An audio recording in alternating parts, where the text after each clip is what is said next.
அனைவருக்கும் நல்வாழ்த்துக்கள். நாம் இன்னைக்கு என்ன பார்க்க போறோம்னா, ராஜாஜியை அரியணையில் அமர வைத்த இந்தியன் யூனியன் முஸ்லீம் லீக் அப்படிங்கிற தலைப்புல தான் நாம் இன்னைக்கு பார்க்க போறோம். இந்த வீடியோ ரொம்ப இன்ட்ரெஸ்டிங்கா இருக்க போகுது. ஸோ ஸ்கிப் பண்ணாம கடைசி வரைக்கும் பாருங்க. வாங்க வீடியோக்குள்ள போய் தெரிஞ்சுக்கலாம்.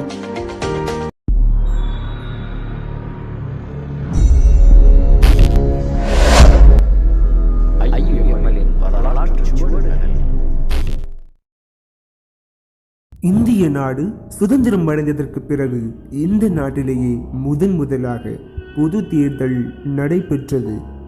வயது வந்தோருக்கு வாக்குரிமை என்ற அடிப்படையில் நடத்தப்படும் இந்த முதலாவது பொது தேர்தல் 1951 அக்டோபர் முதல் 1952 மார்ச் வரை நடந்தது. இந்த காலகட்டத்தில் காங்கிரஸ் கட்சியே மத்தியிலும் மாநிலங்களிலும் ஆளுங்கட்சியாக இருந்தது. சென்னை மாகாணத்திலும் அப்படியே. இந்த தேர்தலில் காங்கிரஸ் கட்சி எந்த கட்சியின் ஆதரவையும் தோழமையையும் எதிர்பாராமல் தனித்தே போட்டியிட்டது.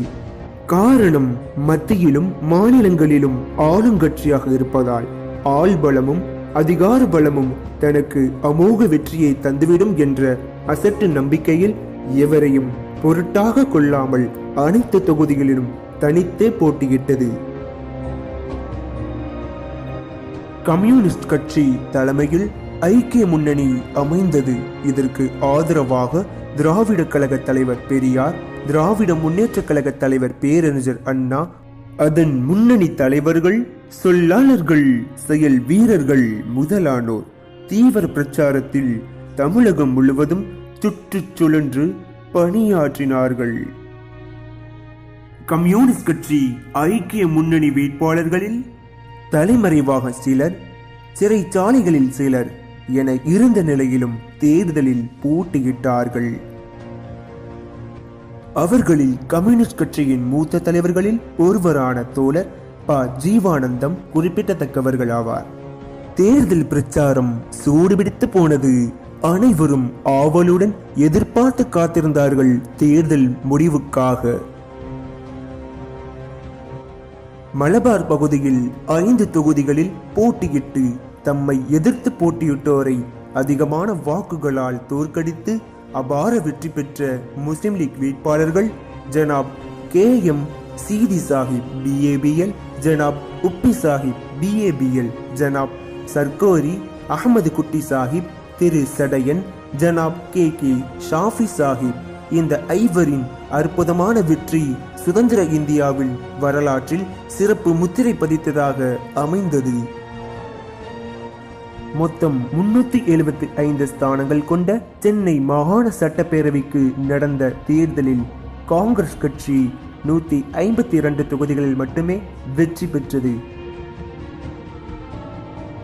அதே சமயத்தில் கம்யூனிஸ்டுகள் அமைத்த ஐக்கிய முன்னணியில் கிசான் மஜ்தூர் பிரஜா பார்ட்டி மற்றும் சில உதிரி கட்சிகள் இணைந்து பிரகாசம் அவர்களின் தலைமையில் 164 சட்டமன்ற உறுப்பினர்களை கொண்டதாக அமைந்தது. இந்நிலையில் காங்கிரஸ் கட்சியை விட ஓரளவு கூடுதல் பலம் பெற்றிருந்த ஐக்கிய முன்னணியை விடுத்து ராஜாஜி அவர்களை ஆட்சி அமைக்குமாறு கவர்னர் அழைப்பு விடுத்தார். கவர்னரின் இந்த நடைமுறையால் பெரும் பரபரப்பும் சர்ச்சையும் உருவாகிக் கொண்டிருந்த நிலையில் களமிறங்கிய ராஜாஜி சிறிய கட்சிகளுக்கும் சுயேட்சைகளுக்கும் வழி வீசுவதில் தீவிரமானார். எனினும் அமைச்சரவை அமைப்பது யார், காங்கிரஸா ஐக்கிய முன்னணியா? ராஜாஜிக்கு அழைப்பு விடுத்த கவர்னரின் செயல் சரிதானா, முறைதானா? மக்களிடையே இந்த பிரச்சனை வெளிக்காண முடியாத கேள்விக்குறியாகவே குத்திட்டு நின்றது.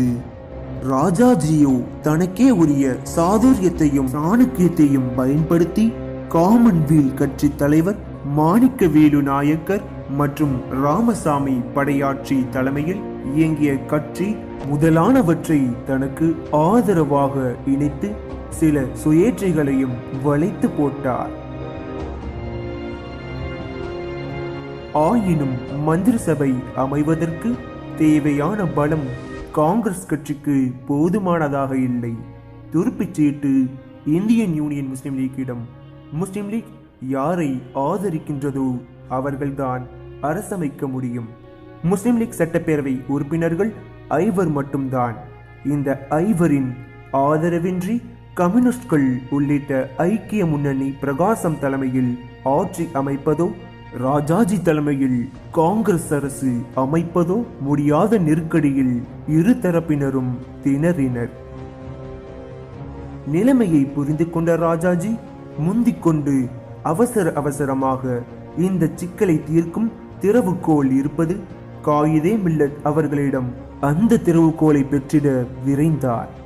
இந்தியன் யூனியன் முஸ்லிம் லீக் தலைவர் கண்ணியத்திற்குரிய காயிதே மில்லத் எம் முகமது இஸ்மாயில் சாஹிப் அவர்களை சந்தித்து பேசிய ராஜாஜி மந்திரி சபை அமைப்பதற்கு முஸ்லிம் லீக்கின் ஆதரவை கோரினார். முஸ்லிம் லீக் எம்எல்ஏக்கள் 5 காங்கிரஸ் ஆட்சி அமைவதற்கு ஆதரவும் ஒத்துழைப்பும் நல்க வேண்டும் என வேண்டி கேட்டுக்கொண்டார்.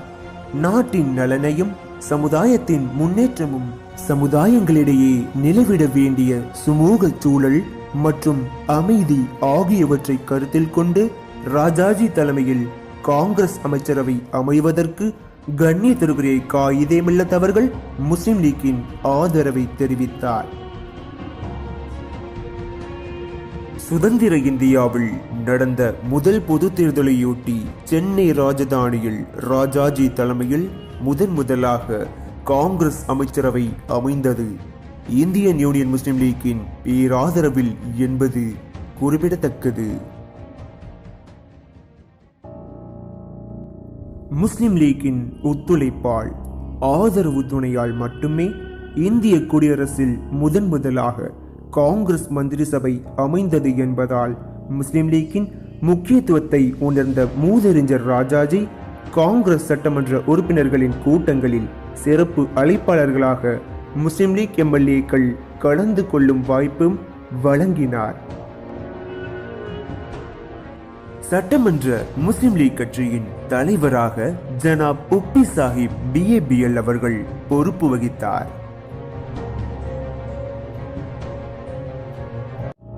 இந்த வீடியோ உங்களுக்கு பிடிச்சிருக்குன்னு நினைக்கிறேன். இந்த வீடியோ உங்களுக்கு பிடிச்சிருந்தா லைக் பண்ணுங்க, கமெண்ட் பண்ணுங்க, ஷேர் பண்ணுங்க, மறக்காம சப்ஸ்கிரைப் பண்ணிருங்க, பக்கத்துல இருக்கிற பெல் ஐகானை கிளிக் பண்ணிருங்க.